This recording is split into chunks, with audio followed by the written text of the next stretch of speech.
salah satu pertanyaan yang masuk pendeta dari Bapak Paul di pertanyaannya seperti berikut. Sewaktu kita dijemput Tuhan Yesus dan kita tinggal di surga 1000 tahun dengan ukuran panjang, tinggi, lebar, maka kesimpulan yang saya dapat berarti yang selamat tidak banyak kemungkinan dilihat tempat tinggal di surga, mungkin maksimal 7 miliar orang. Jika per orang mendapatkan 100 meter kuadrat untuk tinggal, sedangkan jumlah manusia yang hidup saat ini sudah mencapai 8 miliar dan belum yang sudah meninggal 600 tahun, yang 600 tahun pasti 6.000 tahun pasti banyak sekali. Mohon dicerahkan pendeta. Silakan pendeta. Terima kasih untuk pertanyaan yang diberikan oleh Bapak Paul. Dan saya percaya pertanyaan ini didasarkan atas informasi yang diberikan tentang kota Yerusalem baru yang disediakan oleh Allah, yang dicatat informasinya di dalam Wahyu pasal yang ke-21. Kita mau baca beberapa ayat di sini, lalu kita mau lihat apa yang dimaksudkan dengan ukuran kota itu dan informasi lain tentang kota itu. Bagaimana kalau kita baca ayat yang ke-12 mulai, Wahyu pasal yang ke-21, Jeffrey atau Calvin, kita baca ayat ini.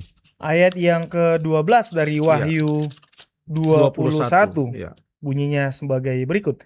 Dan temboknya besar, lagi tinggi, dan pintu gerbangnya 12 buah, dan di atas pintu-pintu gerbang itu ada 12 malaikat, dan di atasnya tertulis nama ke-12 suku Israel. Lalu ayat yang ke-13. Ayat yang ke-13. Di sebelah timur terdapat 3 pintu gerbang, dan di sebelah utara 3 pintu gerbang, dan di sebelah selatan 3 pintu gerbang, dan di sebelah barat 3 pintu gerbang. Ayat yang ke-14. Ayat 14. Dan tembok kota itu mempunyai 12 batu dasar, dan di atasnya tertulis ke-12 nama ke-12 rasul anak domba itu. Terima kasih. Dari informasi Wahyu 21 ayat yang ke-12 sampai ayat yang ke-14, di sana disebutkan tentang ke-12 suku Israel, lalu kemudian ke-12 rasul anak domba. Ke-12 suku Israel itu dituliskan di dalam Alkitab Perjanjian Lama. Dan ke-12 rasul itu dituliskan di dalam Alkitab Perjanjian Baru. Jadi ini menyatakan, menggambarkan bahwa yang akan masuk ke dalam Yerusalem yang baru, yang masuk ke dalam kerajaan sorga itu bukan hanya umat-umat Tuhan yang hidup di zaman kita sekarang saja, tetapi umat-umat Tuhan yang hidup mulai di zaman Perjanjian Lama maupun di zaman Perjanjian Baru sampai kepada kita sekarang ini. Karena janji dan upah yang dijanjikan itu berlaku bukan hanya untuk segelintir orang, tetapi untuk setiap orang yang mau menyambut keselamatan yang diberikan oleh Tuhan. Ada informasi lain lagi tentang kota tersebut, yaitu sesuai dengan pertanyaan tadi, di ayat yang ke-15 dan sampai ayat yang ke-17. Ayat yang ke-15. Ya, sampai ayat yang ke-17. Ya. Dan ia yang berkata-kata dengan aku mempunyai 1 tongkat pengukur dari emas untuk mengukur kota itu, serta pintu-pintu gerbangnya dan temboknya. Ayat 16. Kota itu bentuknya 4 persegi, panjangnya sama dengan lebarnya, dan ia mengukur kota itu dengan tongkat itu. 12.000 stadia, panjangnya dan lebarnya dan tingginya sama. Oke, ayat yang ke-17. Lalu ia mengukur temboknya 144 hasta menurut ukuran manusia yang adalah juga ukuran malaikat. Jadi di sini disebutkan semuanya sama dan ada kaitannya dengan angka 12. Jadi lebarnya, kemudian dia punya panjang, dan dia punya tinggi sama. Jadi ini sebenarnya menggambarkan seperti ukuran bait suci di zaman Perjanjian Lama. Khususnya bilik yang maha suci itu ukurannya sama. Dia punya panjang, dia punya lebar, dan dia punya tinggi itu sama. Dan ini mau menggambarkan bahwa sorga yang disediakan oleh Allah itu sudah merupakan suatu gambaran yang diberikan kepada orang-orang Israel pada Hmm. zaman Perjanjian Lama dan bagi umat-umat Tuhan, bahwa ini adalah sama dengan Bait Kudus Allah, di mana di sana terdapat takhta Allah, hadirat Allah di dalam kota itu. Tetapi di sini disebutkan tentang ukuran. Mengapa disebutkan tentang ukuran? Karena ini mau menunjukkan kepada kita bahwa memang kota itu adalah suatu hal yang nyata, bahwa kota itu betul-betul ada. Dan ini dikuatkan dengan firman Tuhan yang disebutkan di dalam Ibrani pasal yang ke-11. Kita buka Alkitab kita dalam Ibrani pasal yang ke-11, Ibrani 11. ayat yang ke-10. Ayat yang ke-10. Ibrani 11 ayat yang ke-10. Ya. Sebab ia menanti-nanti kota yang mempunyai dasar, yang direncanakan dan dibangun oleh Allah. Terima kasih. Ia di sini adalah Abraham. Kalau kita baca dari ayat yang ke-8. Waktu Abraham meninggal itu mereka masih belum tinggal di rumah, masih di tenda-tenda. Apalagi mau tunggu kota. Abraham bukan menunggu kota Yerusalem yang akan dibangun nanti pada zaman orang Israel sudah keluar dari Mesir, sudah zaman raja-raja. Raja Daud lah yang menikmati atau membangun kota tersebut, dan raja-raja setelah Raja Daud. Jadi yang ditunggu oleh Abraham bukan Yerusalem yang ada di atas dunia ini. Karena ayat 10 mengatakan ia menanti-nantikan kota yang mempunyai dasar, yang direncanakan dan dibangun oleh Allah. Jadi Alkitab mengatakan bahwa kota Yerusalem baru itu, sorga itu yang digambarkan dalam Wahyu 21 itu sesuatu yang nyata. Karena ada perancangnya, ada pembangunnya, dipersiapkan oleh Allah kepada umat-umat Tuhan, bagi umat-umat Tuhan. Coba kita baca bagaimana dengan generasi selanjutnya dari Abraham. Apakah mereka masih menantikan kota yang sama? Kita baca ayat yang ke-16. Ayat yang ke-16 masih di dalam Ibrani pasal yang ke-11. Ayat 16. Ya. Tetapi sekarang mereka merindukan tanah air yang lebih baik, yaitu satu tanah air surgawi.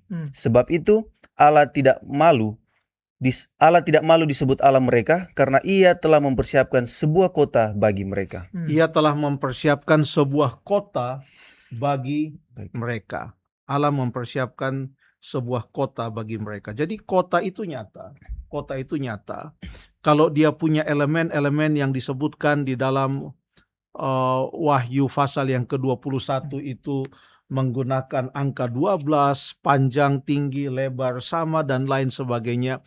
Itu mau menggambarkan makna-makna tertentu. Contohnya makna yang lain yang mau digambarkan. Tadi kita sudah gambarkan bahwa kenapa disebutkan 12 suku Israel lalu 12 rasul. Ini menyatakan bahwa kota itu adalah untuk semua umat Tuhan. Mulai dari yang hidup dahulu sampai yang sekarang ini. Contohnya kita kita baca di dalam Wahyu pasal yang ke-21, Wahyu pasal yang ke-21, ayat yang ke-25, ayat yang ke-25 dan ayat yang ke-27. Ayat yang ke-25. Iya.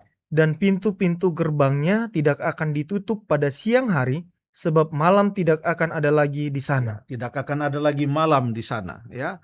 Ayat 27. Ayat 27.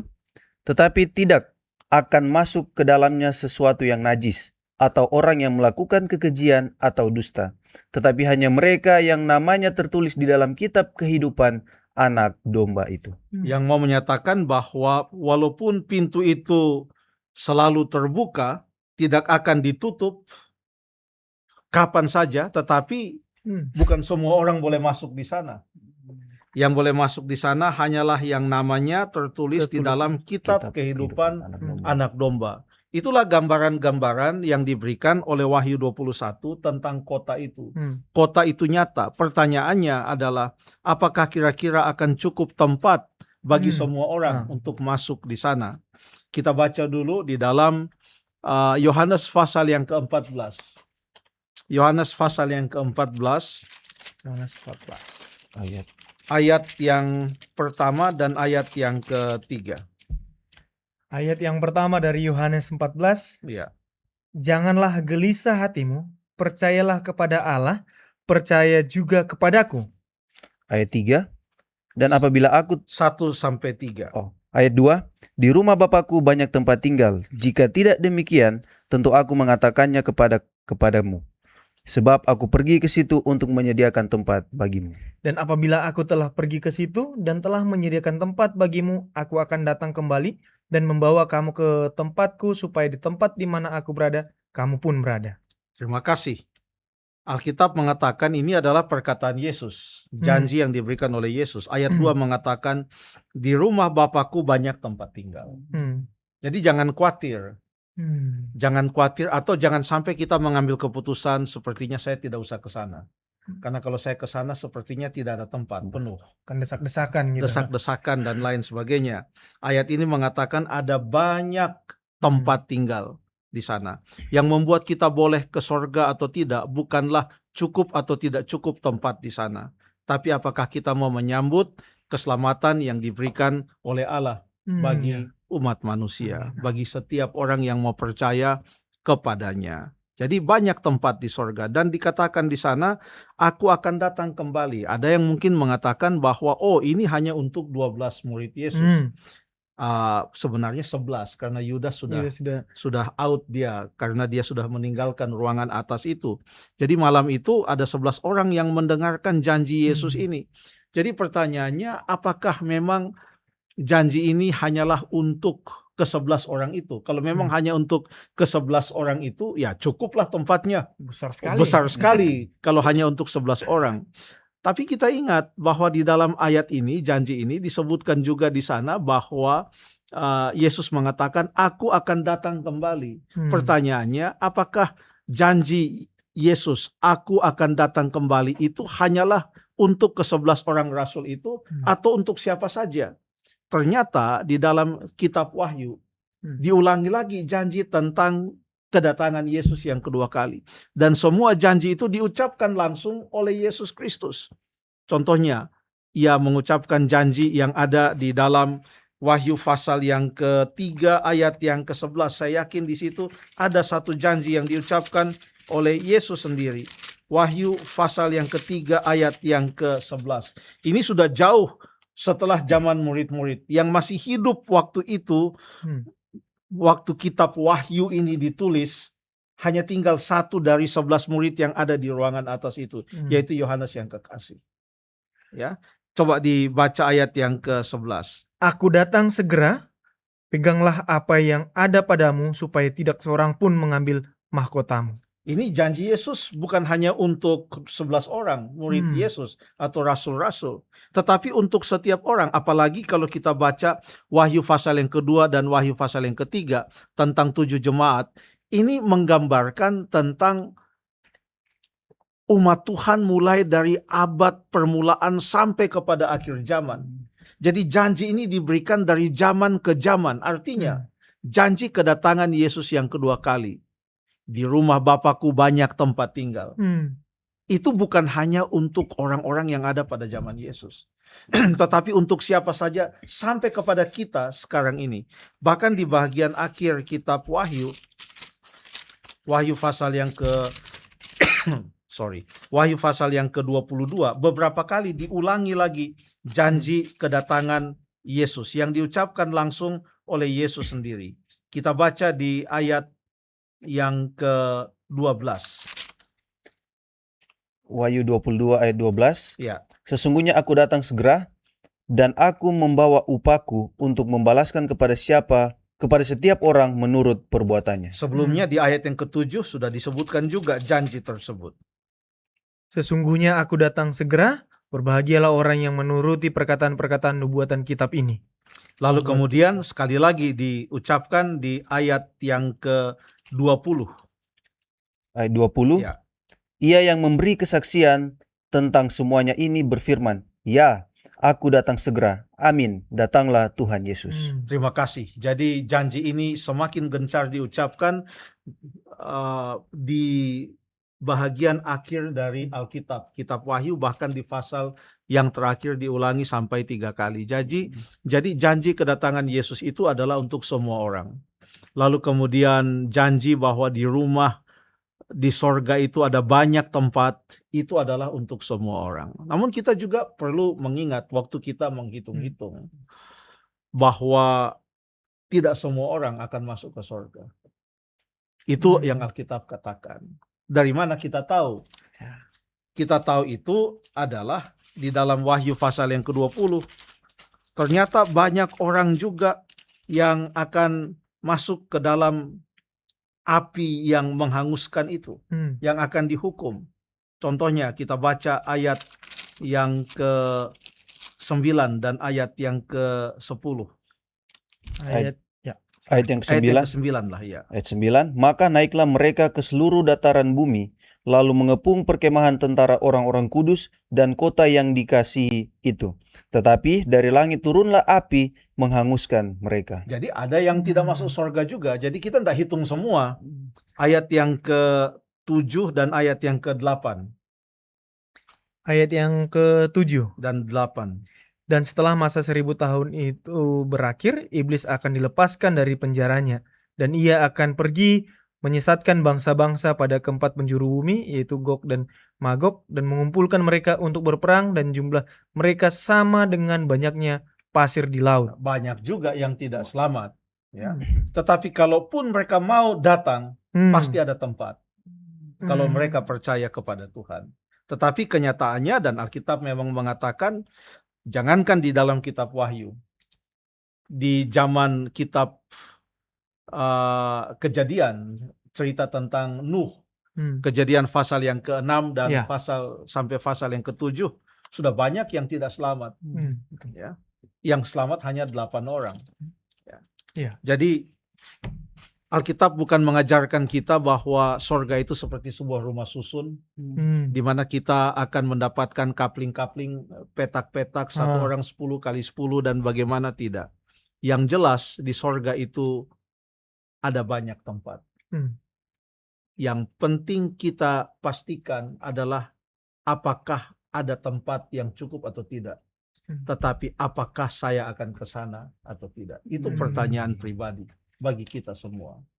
Ya, supaya kita menyiapkan diri kita untuk menyambut kedatangan Tuhan Yesus yang kedua kali.